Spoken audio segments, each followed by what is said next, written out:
नमस्कार, आपके साथ मैं हूं समीर अब्बास और अब से बस थोड़ी देर बाद प्रधानमंत्री नरेंद्र मोदी बांग्लादेश की जमीन पर कदम रखने वाले हैं।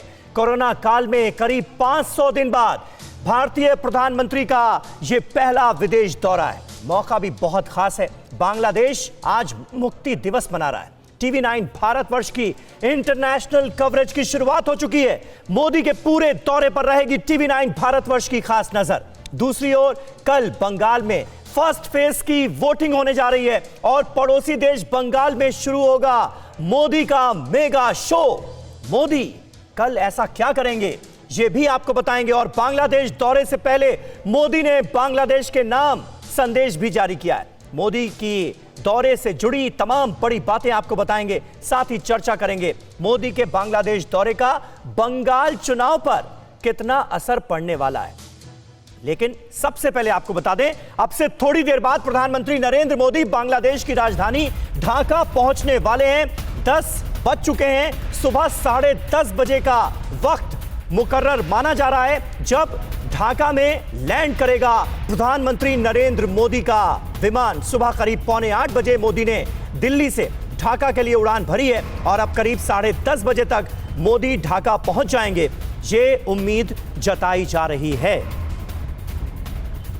तो 2 दिनों का प्रधानमंत्री नरेंद्र मोदी का यह दौरा और ढाका में बापू बंग बंधु डिजिटल वीडियो प्रदर्शनी के साथ साथ तमाम अहम कार्यक्रम प्रधानमंत्री नरेंद्र मोदी के बैक टू बैक रहने वाले हैं इन 2 दिनों में। और खास बात यह भी, जिस बड़े सवाल पर सबकी नजरें हैं कि कल जब मतुआ समुदाय के अहम धाम में होंगे नरेंद्र मोदी, तो बंगाल में चल रहे होंगे चुनाव। इसके क्या मायने हैं यह भी समझने की कोशिश करेंगे। लेकिन आज प्रधानमंत्री नरेंद्र मोदी का बांग्लादेश में क्या क्या कार्यक्रम है उस पर सबसे पहले नजर डाल लेते हैं। देखिए, 10:30 बजे वो ढाका एयरपोर्ट पहुंच रहे हैं। सुबह 11:30 बजे शहीद स्मारक जाकर सबसे पहले बांग्लादेश के शहीदों को श्रद्धांजलि देंगे। पाकिस्तान के 2 टुकड़े करके कैसे बांग्लादेश बनाने में अहम भूमिका हिंदुस्तान ने निभाई, यह दुनिया जानती है, किसी को बताने की जरूरत नहीं है। लेकिन तमाम लोग शहीद हुए, उनको श्रद्धांजलि दी जाएगी।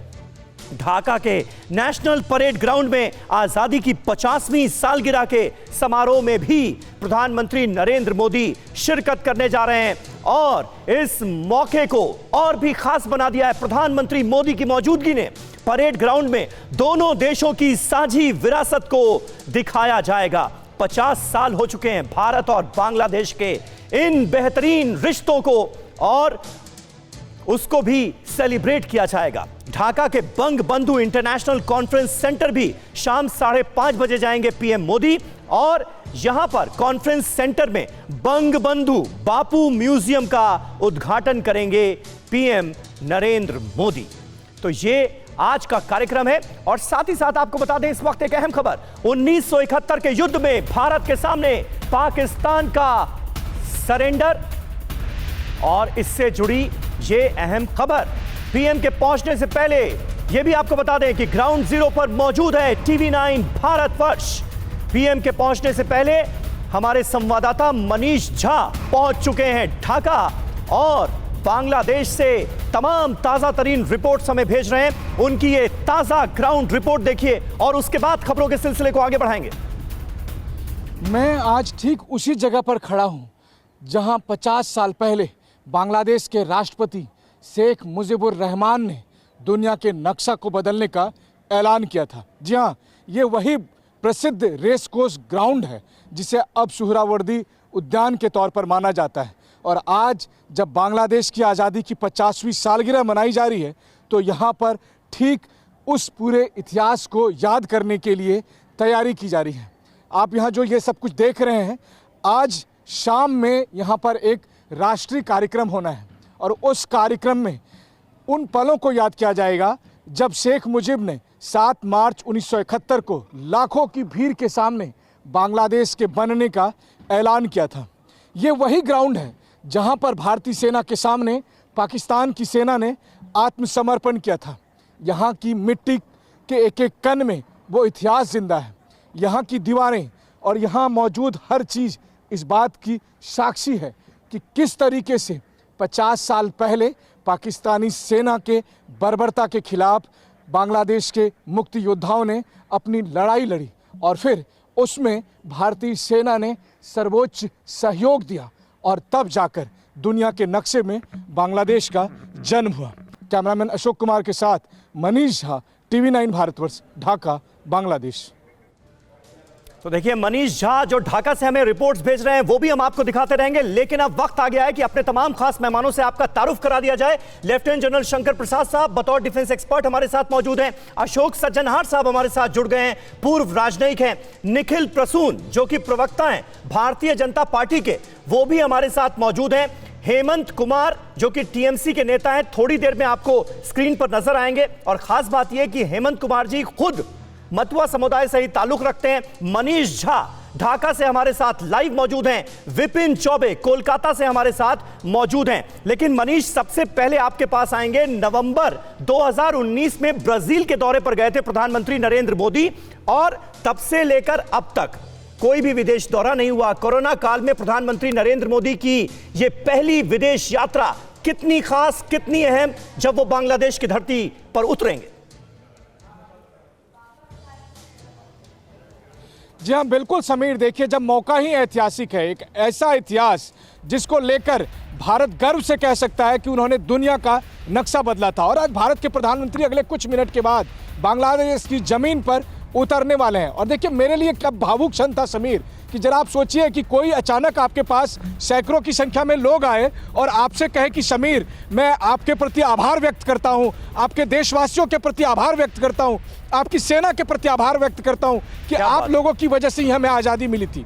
जी हाँ, अभी मेरे साथ 10 मिनट पहले ठीक यही बात हुई है। मैं इस समय उस ऐतिहासिक रेस कोर्स ग्राउंड पर खड़ा हूं और हमारे जो गेस्ट हैं जनरल शंकर प्रसाद, वो उस जगह को समझ सकते हैं। देखिए, सबसे पहले इसी पेड़ के नीचे पाकिस्तानी सेना ने भारतीय सेना के सामने आत्मसमर्पण किया था और इसी के ठीक सामने में बना है ये वॉर मेमोरियल। और चूंकि आज बांग्लादेश की आज़ादी की सालगिरह है, 50वीं सालगिरह है, तो यहाँ पर वॉर मेमोरियल पर लोग लगातार आ रहे हैं और वो यहाँ पर श्रद्धांजलि अर्पित करते हैं। देखिए, अपने राष्ट्र के प्रति, उन शहीदों के प्रति यहाँ पर नमन करते हैं, श्रद्धांजलि करते हैं। यहाँ जो लोग बैठे हुए हैं उनको आप देखिए। और ठीक मैं आपको दिखा रहा हूँ जहाँ से हमने अभी रिपोर्ट भेजी थी, इसी जगह पर शेख मुजीबुर रहमान ने 7 मार्च 1971 को एक मिनट मनीष, बिल्कुल बहुत खास रिपोर्ट है आपकी। आप लगातार ये सिलसिला जारी रखिएगा, लेकिन इस बीच अपने दर्शकों को बता दें, प्रधानमंत्री नरेंद्र मोदी का विमान ढाका एयरपोर्ट पर पहुंच चुका है। ढाका पहुंच गए हैं प्रधानमंत्री नरेंद्र मोदी। माना यह जा रहा था कि 10:30 बजे तक उनका विमान लैंड करेगा, लेकिन कहा जा सकता है उससे थोड़ा पहले ही 10:10 हुए हैं और प्रधानमंत्री नरेंद्र मोदी के विमान ने ढाका में लैंडिंग कर दी है। 2 दिनों का बांग्लादेश दौरा प्रधानमंत्री नरेंद्र मोदी का अपने आप में बहुत खास, बहुत अहम, क्योंकि कोरोना काल में प्रधानमंत्री नरेंद्र मोदी का यह पहला विदेश दौरा तो है ही, लेकिन भारत और बांग्लादेश के संबंधों को 50 साल पूरे हो गए। बांग्लादेश मुक्ति दिवस मना रहा है, 50वां स्वतंत्रता दिवस मना रहा है, और ऐसे में प्रधानमंत्री नरेंद्र मोदी की बांग्लादेश में मौजूदगी ने इस समारोह को, इस खुशी को, इस जश्न को और भी ज्यादा बड़ा बना दिया है। तो बांग्लादेश के राष्ट्रपति, जिन्हें राष्ट्रपिता कहा जाता है, शेख मुजीबुर रहमान, उनका जन्म शताब्दी समारोह मनाया जा रहा है और इस समारोह में मुख्य अतिथि के तौर पर प्रधानमंत्री नरेंद्र मोदी करने जा रहे हैं शिरकत। साथ ही साथ भारत और बांग्लादेश के बीच कई अहम समझौते होने हैं जब प्रधानमंत्री नरेंद्र मोदी और बांग्लादेश की पीएम शेख हसीना आमने सामने बैठेंगी। इसके अलावा बैक टू बैक तमाम कार्यक्रम हैं। अशोक सज्जनहार साहब, सबसे पहले मैं आपसे अब जानना चाहूंगा, क्योंकि प्रधानमंत्री नरेंद्र मोदी पहुंच चुके हैं ढाका एयरपोर्ट से, लाइव तस्वीरें हम देख रहे हैं। क्या मानते हैं आप, भारत बांग्लादेश के रिश्ते शानदार रहे, बेहतरीन रहे, लेकिन अब प्रधानमंत्री नरेंद्र मोदी की इस यात्रा से कौन कौन से नए आयाम जुड़ेंगे? देखिए, मेरे ख्याल से तो ये बिल्कुल स्वर्णिम अक्षरों में लिखी जाने वाली ये इतिहास है जो दोनों देशों का है। और इस समय मैं कहूंगा भारत और बांग्लादेश के जो संबंध हैं वो अपनी चरम सीमा पर हैं। पिछले 10 साल से कहें, जब से शेख हसीना आई हैं 2009 से 12 साल हो गए हैं, तब से हमारे रिश्ते और ऊपर जाते जा रहे हैं। परंतु 2015 में जब प्रधानमंत्री मोदी गए थे वहां पर और लैंड बाउंड्री अग्रीमेंट जो उन्होंने यूनानिमसली रेटिफाई किया था पार्लियामेंट से, और जिससे कि भारत और बांग्लादेश की जो 4000 किलोमीटर की सीमा है उसको पूरे तरीके से निर्धारित किया गया था, मेरे ख्याल से उसने हमारी जो दोनों देशों के संबंधों को है बहुत आगे लेकर गए हैं। मैं तो कहूंगा जो ये रोल मॉडल है भारत और बांग्लादेश के अब के संबंध रोल मॉडल है जो कैसे दो पड़ोसी देशों को रहना चाहिए।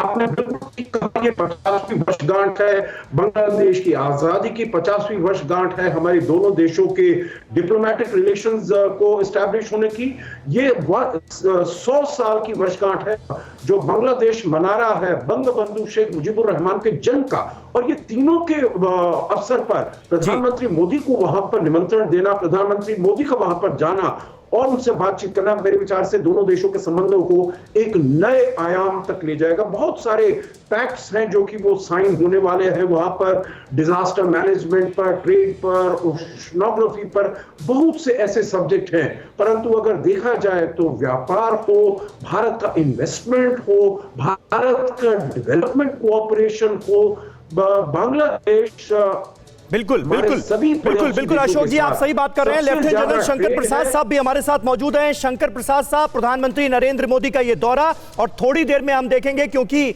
विमान जो है वो ढाका एयरपोर्ट पर लैंड हो चुका है, यहीं पर 19 तोपों की सलामी के साथ भारतीय प्रधानमंत्री को गार्ड ऑफ ऑनर दिया जाएगा। आप किस तरह से देखते हैं सर इस दौरे को? देखिए, जैसा सज्जनारार साहब ने कहा, मैं समझता हूं कि भारत का और बांग्लादेश का रिलेशनशिप इस समय टॉप पर है। जिस तरह से भारत की रणनीति रही है लुक ईस्ट, बांग्लादेश हमारे लिए एक बहुत महत्वपूर्ण देश है। इसके संग बड़ी दृढ़ मित्रता है हमारे संग, और आपको शायद ये बात मालूम है और आपके जो वहाँ पर जर्नलिस्ट हैं उन्होंने भी ये कहा है कि मुक्ति बहनी को मदद करते हुए भारत सेना ने बांग्लादेश को लिबरेट कराया, और उसमें भारत सेना के काफ़ी जवानों ने, अफसरों ने अपनी पूरी जान लगा दी और बहुत कैजुअल्टीज़ हुई, बहुत लोगों की वहाँ पे मृत्यु हुई, मार्टियर्स हुए। उसके बाद जिस समय एक आज की तारीख में आपसे दोबारा कहना चाहता हूँ कि एक हिस्टोरिक मोमेंट है जो वर्ल्ड में कहीं नहीं हुआ होगा, particularly in the modern world, जबकि 90,000 prisoners of war have been taken and a lieutenant general of the Pakistan army ने अपना हथियार नीचे डाला एक बड़े भारी रेस कोर्स की, जिसके नज़ारे अब अभी दिखा रहे थे। मैं समझता हूँ कि इससे बड़ा कोई इवेंट हो नहीं सकता मॉडर्न वर्ल्ड में कि एक जनरल एक दूसरे लेफ्टिनेंट जनरल के सामने, जगजीत सिंह अरोड़ा साहब के सामने नियाजी ने अपनी पिस्तौल रखी है, और पूरे उसकी जो आर्मी थी वहाँ पे उसने पिस्तौल रखी है। 90,000 कैदी लिए गए। तो ये एक बड़ी भारी हिस्टोरिक इवेंट है। तब से लेके आज तक भारत के और बांग्लादेश के रिलेशनशिप बहुत अच्छे रहे हैं। कई एक बातें आएंगी सामने जो आप शायद आगे डिस्कस करेंगे कि आज की तारीख में क्या क्या चुनौती हैं भारत और बांग्लादेश के रिलेशनशिप में।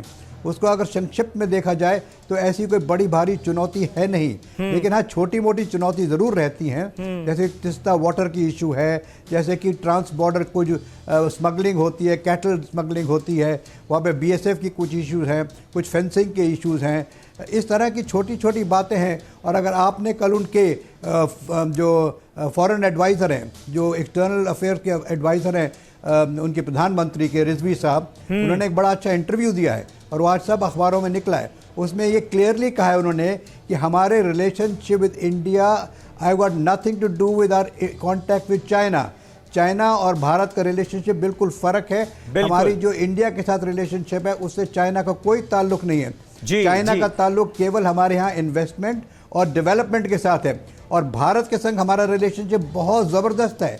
यहाँ तो एक किस्म से खाना पीना रहना सहना सब सेम है। आफ्टर ऑल बिल्कुल सही बात है, बिल्कुल सही बात है। शंकर प्रसाद साहब, बातचीत जारी रहेगी क्योंकि प्रधानमंत्री नरेंद्र मोदी के इस दौरे के राजनीतिक मायने भी निकाले जाने लगे हैं, और इसको लेकर निखिल प्रसून साहब, क्योंकि भारतीय जनता पार्टी के स्पोक्स पर्सन इस वक्त हमारे साथ मौजूद हैं। प्रसून साहब, आप लोग मतलब BJP as a political party तो बड़े फायदे की उम्मीद कर रही होगी बंगाल के चुनावों में प्रधानमंत्री के इस दौरे को लेकर, क्योंकि मतवा समुदाय जिसका खासा प्रभुत्व है, 2 करोड़ लोग हैं मतवा समुदाय के, 1.5 करोड़ वोटर हैं, उनसे मिलने जुलने का भी कार्यक्रम है बांग्लादेश में। उनका जो प्रमुख धाम है वहां पर भी जाने का प्रोग्राम है। आप लोग किस तरह की उम्मीद कर रहे हैं? जी नमस्कार। देखिए, आज के इस महान अवसर पर मैं भारत और बांग्लादेश की महान जनता को बधाई देता हूं, उनका साधुवाद करता हूं। साथ में उन शहीदों को भी याद करता हूं जिन्होंने कर्तव्य की बलिवेदी पर अपने प्राणों की आहुति दी। जो 25 मार्च, आज 26 मार्च है, 25 मार्च की रात्रि को ही याद करिए ऑपरेशन सर्च लाइट शुरू हुआ था पाकिस्तानी फौज का जी, और जिसमें करीब करीब 3 लाख से लेकर के 30 लाख लोग हताहत हुए। 2 से 3 लाख महिलाओं के साथ दुराचार किया गया। स्वतंत्र भारत के जो विश्व के इतिहास का सबसे बड़ा जेनोसाइड नरसंहारों की श्रेणी में यह आता है। आज ये दिन है कि हम उस वारदात का स्मरण करें और उन लोगों के प्रति अपनी श्रद्धांजलि अर्पित करें। और प्रधानमंत्री मोदी के साथ समूचा भारतवर्ष इस महायज्ञ में अपनी आहुति दे रहा है, उनको नमन कर रहा है, उनकी वंदना कर रहा है। साथ में भारत के जिन लड़ाकुओं ने अपनी बिल्कुल निखिल प्रसून साहब, उसी का तो जिक्र हो रहा था इतने देर से। आप पॉलिटिकल मायने क्या है इस दौरे के, ये बताइए ना। आप तो बंगाल में बैठे हैं, कल चुनाव शुरू होना है। ये कोई राजनीतिक दौरा नहीं है। हम लोग, जो लोग हिंदू वहां से प्रताड़ित होकर के आए, जो दलित मटुआ समुदाय के हों, जो नाम शूद्र समुदाय के लोग वहां से अपनी नागरिकता को लेकर के मारे मारे फिर रहे थे, उनको नागरिकता प्रदान करने की प्रतिबद्धता हमने CAA बिल है उसके स्वरूप में हमने प्रदान किया है, जो कि यहाँ की राज्य सरकार हमसे असहयोग कर रही है, उसे लागू करने से इनकार कर रही है। लेकिन फिर भी गृह मंत्री महोदय ने कहा है कि हम उसे लागू करने के लिए प्रतिबद्ध हैं और उनके साथ जो नाइंसाफी हुई है उस नाइंसाफी को पलटने के लिए हमारी सरकार तत्पर है, अग्रसर है, उद्यत है। इसीलिए ये हमारे, तो आप मानते हैं ना कि असर पड़ेगा? एक तरफ बंगाल में वोटिंग होती रहेगी और दूसरी तरफ प्रधानमंत्री नरेंद्र मोदी 300 मतुआ धर्म प्रचारकों को बाकायदा संबोधित करेंगे, वहां के प्रमुख धाम में होंगे जो कि मतुआ समुदाय से ही ताल्लुक रखता है। यही तो मैंने आपसे पूछा था।